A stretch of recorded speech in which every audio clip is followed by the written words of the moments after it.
All of A sudden നിങ്ങൾ പോലും അറിയാതെ സംഭവിച്ചു പോയതാണോ, അല്ലെങ്കിൽ ആവശ്യം ഉണ്ടായിരുന്നോ, ഇത് നിങ്ങൾ പ്ലാൻ ഉണ്ടായിരുന്നോ? ഇല്ല ഇല്ല, പ്ലാൻഡ് അല്ല. പ്ലാൻഡ് അല്ല. പ്ലാൻഡ് അല്ലായിരുന്നു. സീരിയൽ ചെയ്തോണ്ടിരിക്കുകയായിരുന്നില്ല ആ സമയത്ത് അല്ലേ?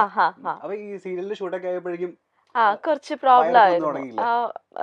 ഫസ്റ്റ് മന്തിൽ തന്നെ ഞാൻ സീരിയലിന്റെ ഷൂട്ട് ചെയ്തു. അത് കഴിഞ്ഞപ്പോൾ ഞാനത് നിർത്തി. പിന്നെ വീട്ടിലായിരുന്നു. വീട്ടില് ചെറിയ ചെറിയ പ്രോഗ്രാംസ് ഒക്കെ മാത്രമേ ചെയ്യുന്നുള്ളൂ, അധികം റെസ്റ്റ് ഒക്കെ ആയിരുന്നു. ഒരു ഓൺലൈൻ ചാനലിൽ ഒരു വാർത്ത വന്നാക്കാണ്, വേദനയോടെ മൃദുല അറിയിക്കുന്നു ഇങ്ങനെ ഒരു വാർത്ത. നമ്മൾ എന്താ വിചാരിക്കുക, ഇവരെന്ത് വേർപിരിയാൻ പോവാണോ? ഉള്ളടക്കം നോക്കുന്ന സമയത്ത് ഇല്ല, ഇനി അടുത്തൊരു കുട്ടി അടുത്തൊന്നുമില്ല. അതിനാണ് ആ വാർത്ത കണ്ടിരുന്നോ? തലക്കെട്ടിതാ, വേദനയോടെ മൃദുല പറയുകയാണ് ഇനി എല്ലാം നിർത്തിയിട്ട് പോകുന്നു, അങ്ങനെ കണ്ടോ പറഞ്ഞു. ഞാൻ കണ്ടിരുന്നു. അല്ലേ? അപ്പൊ കഴിഞ്ഞ ദിവസം നമ്മള് സാനിഫിനെയും അതുപോലെ തന്നെ മറിയ ഷെൽജിനെയും ഇന്റർവ്യൂ ചെയ്തിരുന്നു, നിങ്ങളുടെ കോളേജിനെ. അപ്പൊ സാനിഫ് പറഞ്ഞൊരു കാര്യമുണ്ട്. അതായത് പണ്ടൊക്കെ ഈ യുവാകൃഷ്ണ എന്ന് പറഞ്ഞു കഴിഞ്ഞാലേ ഞങ്ങൾ പറയുമായിരുന്നു, ആദ്യം ഷൂട്ടിന്റെ സമയത്തൊക്കെ ഞങ്ങള് കൊളീഗ്സിനോട് പറയുന്നത് എന്തോ ഒരു ജാടയാണ് അയാള് ഭയങ്കര ജാട, എനിക്ക് അയാളോട് വലിയ താല്പര്യമൊന്നുമില്ല. പിന്നീട് അയാൾ പറയാണ് അത്രയും പാവമായിട്ടുള്ള ഒരു മനുഷ്യൻ വേറെ ജാട എന്താന്ന് പോലും അദ്ദേഹത്തിനില്ല. അതായത് തുടക്കത്തില് കാണുമ്പോൾ എല്ലാവരും വിചാരിക്കും ഭയങ്കര ആറ്റിറ്റ്യൂഡാണ്, ഭയങ്കര ഫെയർ ആണ്, പ്രശ്നമാണെന്ന്. പക്ഷെ അല്ല, അയാൾ ഭയങ്കര കൂളായിട്ടുള്ള ഭയങ്കര സൗഹൃദമുള്ള ഒരു ആളാണ്. എല്ലാവർക്കും ഇങ്ങനെ ഒരു മിസ് ജഡ്ജ്മെന്റ് ഉണ്ടാവാറുണ്ടോ? എല്ലാവർക്കും ഉണ്ടാവാറുള്ള തെറ്റിദ്ധാരണ. വാ തുറന്നാ പോയി പറയത്തില്ല. കാര്യം ഞാൻ ഒരാളുടെ അടുത്ത് മിങ്കിൾ ആവാനായിട്ട് കുറച്ച് ടൈം എടുക്കും. പക്ഷെ മിങ്കിൾ ആയി കഴിഞ്ഞാൽ കംഫർട്ടബിൾ ആണ്. അപ്പൊ ഈ മിങ്കിൾ ആവുന്ന വരെയുള്ള ടൈമില് ഞാൻ അവരെ നോക്കില്ല, ശ്രദ്ധിക്കില്ല, ഞാൻ എൻ്റെ കാര്യം നോക്കിയിരിക്കും. അപ്പം ഓൾമോസ്റ്റ് ഉണ്ടാവാൻ സാധ്യതയുള്ളൊരു ഇംപ്രഷൻ എന്ന് പറയുന്നത് ജാടത്തിണ്ടിയാണ് എന്നുള്ളതാണ്. താങ്കൾക്കുണ്ടായ ഒരു ഇംപ്രഷൻ എന്താ കല്യാണത്തിന് മുൻപ്, ഇദ്ദേഹത്തെ പരിചയപ്പെടുന്നതിന് മുൻപായിട്ട്? പരിചയപ്പെടുന്നതിനാണ് നല്ലൊരു സുന്ദരൻ, കാണാൻ കൊള്ളാം. പിന്നെ എന്റെ ബ്രോ ആയിരുന്നു ഇദ്ദേഹം. ഓക്കെ, ബ്രോ എന്നാ ഞാൻ വിളിച്ചോണ്ടിരുന്നത്. മെസ്സേജ് ഒക്കെ അയക്കുന്ന, ബ്രോ സുഖാണോ, എന്തൊക്കെയുണ്ട് വിശേഷം, അങ്ങനെ ആയിരുന്നു. പിന്നെ ഇത് ആക്ച്വലി അറേഞ്ച്. താങ്കളുടെ ഉള്ളില് ഇവരുടെ ഒരു പരിങ്ങലുണ്ടായിരുന്നോ? ഇല്ല, ആക്ച്വലി നമ്മൾ ഫസ്റ്റ് സംസാരിക്കുന്ന സമയത്ത് കല്യാണം കഴിക്കണം എന്നുള്ള പ്ലാനൊന്നും ഇല്ല. നമ്മള് എന്താ പറയുക, ഒരു ഫംഗ്ഷനിൽ വെച്ച് കാണുന്നു, പരിചയപ്പെടുന്നു, ഓക്കെ. അതിനുശേഷം പിന്നെ വല്ലപ്പോഴും ഹായ് ബൈ മെസ്സേജ് അയക്കും, അത്രേ ഉള്ളൂ. അപ്പൊ ആ സമയത്ത് എനിക്ക് വലിയ ബ്രോ എന്ന് വിളിക്കുന്നത് ഓൾമോസ്റ്റ് എല്ലാവരും അങ്ങനെയാണ് വിളിക്കാറ്. അപ്പൊ അതുകൊണ്ട് എനിക്ക് വലിയ ഇതൊന്നും തോന്നിയിരുന്നില്ല. പിന്നെ ഈ കല്യാണ ആലോചനകളൊക്കെ വരുന്നു, ഭയങ്കരമായിട്ട് വീട്ടുകാർ ആലോചിക്കുന്നു. അപ്പോൾ എനിക്ക് എൻ്റെ ഒരു കൺസെപ്റ്റിലാണെന്നുണ്ടെങ്കിൽ ആരെങ്കിലും കല്യാണം കഴിക്കുന്നതിനോട് താല്പര്യമില്ല. നമുക്ക് അത്യാവശ്യം കുറച്ചെങ്കിലും അറിയാവുന്ന ഒരാളായിരിക്കണം, എന്നാലേ അവരുമായിട്ട് നമ്മൾ ഒത്തുപോകുന്നു നമുക്ക് ജഡ്ജ് ചെയ്യാൻ പറ്റുള്ളൂ. അതോടൊപ്പം തന്നെ അത്യാവശ്യം കുറച്ച് ടാലന്റ് ഉള്ള ഒരാളായിരിക്കണം എന്ന് എനിക്ക് നിർബന്ധമുണ്ട്. അതായത് ഇൻഡസ്ട്രിയിൽ നിന്ന് തന്നെ ഒരു ആളായി കഴിഞ്ഞാൽ നല്ലത് എന്നൊരു തോന്നലുണ്ടായിരുന്നു. പക്ഷെ ആ തോന്നൽ ആദ്യം തന്നെ അടിച്ചമർത്തപ്പെടുകയായിരുന്നു. എന്റെ കൂടെയുള്ള കൊളീഗ്സ് എല്ലാവരും പറഞ്ഞു, ഒരിക്കലും നീ ഇൻഡസ്ട്രിയിൽ നിന്ന് ഒരു പെൺകുട്ടീനെ കല്യാണം കഴിക്കരുത്.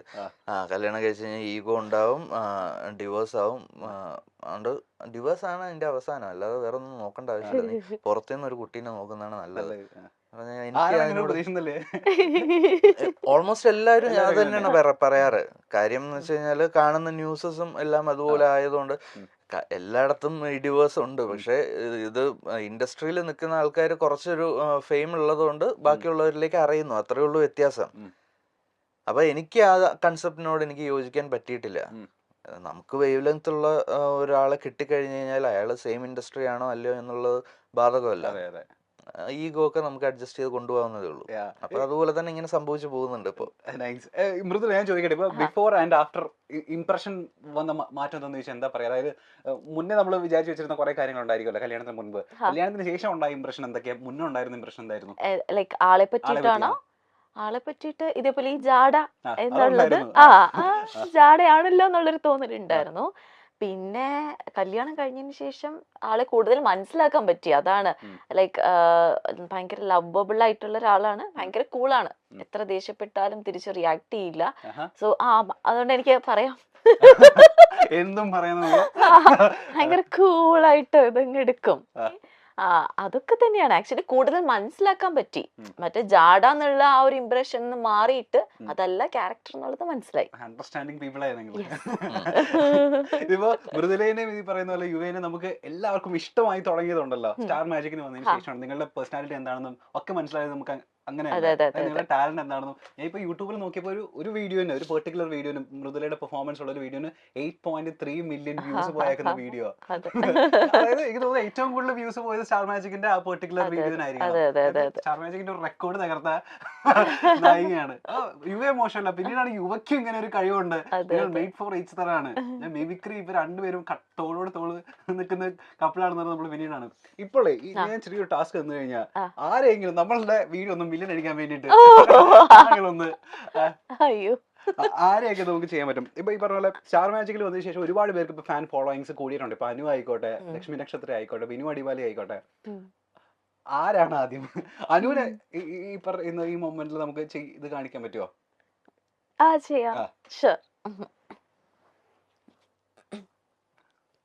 ഇത് ഞാൻ ഇതനു.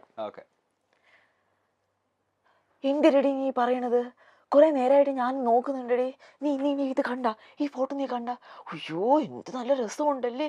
ഞാൻ അപ്പോഴേ പറഞ്ഞതാണ്. ഓ എനിക്ക് വയ്യ. എന്നെ കൊള്ളാമോടി? നീ പറ, ഈ കുടുംബ കൊള്ളാമോടി? പറയടി. കുഴപ്പമൊന്നും ഇല്ലല്ലോ അല്ലേ? ഇതെന്തോന്ന്? നിന്റെ ലിപ്സ്റ്റിക് എന്തോന്ന്? കൊള്ളില്ല. കൊള്ളാല്ലേ? ഏതാണ്ട് ഇതുപോലെയൊക്കെ തന്നെയാണ് ഫ്രെയിമിൽ നമ്മള് അനുവിനെ കാണുന്നതല്ലേ? അതിന് ഈ പറഞ്ഞ ഇതൊന്നുമില്ല, ഫേക്ക്നെസ് ഒന്നുമില്ല. ആളെങ്ങനെയാണോ അതുപോലെ തന്നെ. ചേട്ടന്റെ അങ്ങോട്ടേക്ക് ഞാൻ പ്ലേറ്റ് മാറ്റാണ്. ചേട്ടൻ ഈ പറയുന്ന പോലെ ബിനു അടിമാലിനെ അവതരിപ്പിക്കുന്ന കണ്ട സമയം നമ്മൾ ഞെട്ടിപ്പോയിട്ടുണ്ടായിരുന്നു. കോളേജിലെ അത്യാവശ്യം മിമിക്രി ഒക്കെ ചെയ്യുന്ന ആളായിരുന്നോ?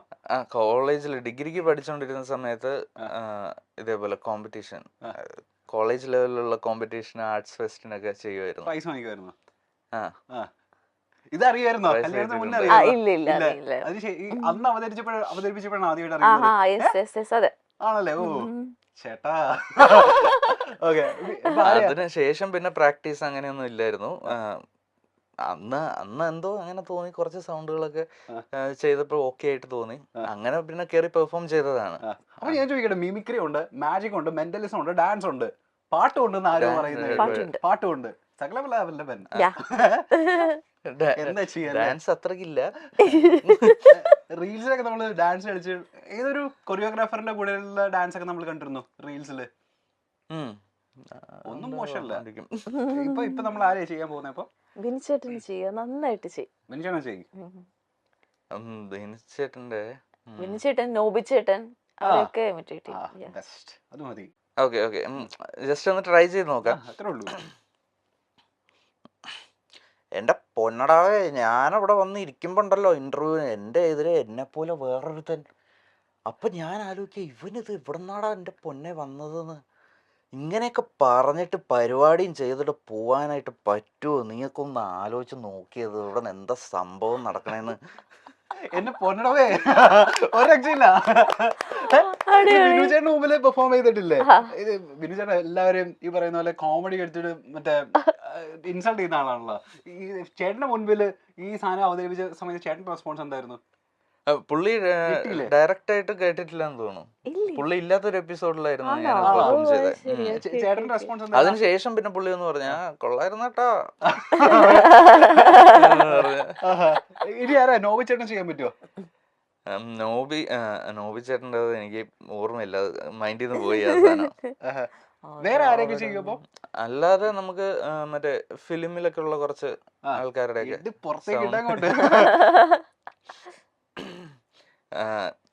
ഞാൻ സ്ഥിരം പണ്ട് കോളേജിൽ ചെയ്തിട്ടുണ്ടിരുന്ന സാധനങ്ങളൊക്കെ തന്നെ. കൊച്ചിൻ ഹനീഫയും ജനാർദ്ദനും തമ്മിലുള്ളൊരു ഡയലോഗ്, ആസനെ അർദ്ധം ഷക്കീല പെറ്റി ഇരട്ടാന്ന് കേട്ടത് പോയാലോ? ഓ നീ തങ്കപ്പനല്ലടാ പൊന്നപ്പനാ. അതുകൊള്ള